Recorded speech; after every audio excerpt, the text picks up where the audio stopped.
The next generation were able to take up and notice included Yoshiji Matsura, Hazuko Kimura, Sanae Yamamoto, and Noboru Ofuji, were students of Kitayama Seitaro and worked at his film studio. Kenzo Masaoka, another important animator, worked at a smaller animation studio. In 1923, the Great Kanto earthquake destroyed most of the Kitayama studio, and the residing animators spread out and founded studios of their own. Pre-war animators faced several difficulties. First, they had a hard time competing with foreign producers such as Disney, which were influential in both audiences and producers, since foreign producers needed to charge in order to break even.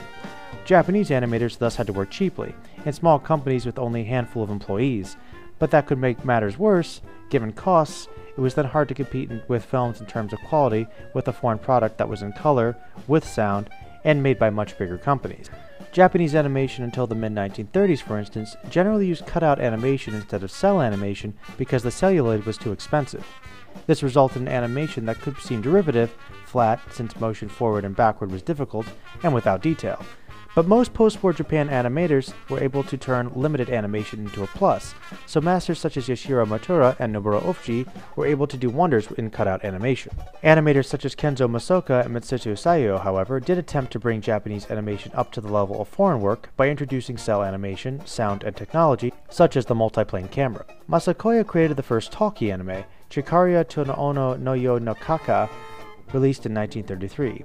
And first anime entirely using cell animation, The Dance of the Chamagawas. Seiyo was the first to use multiplane camera in Ari-chan in 1941.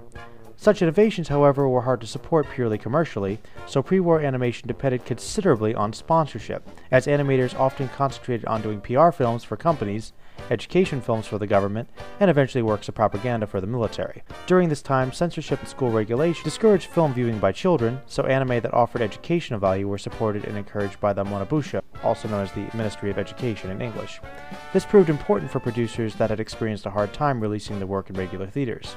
Animation had found a place in the scholastic, political, and industrial use.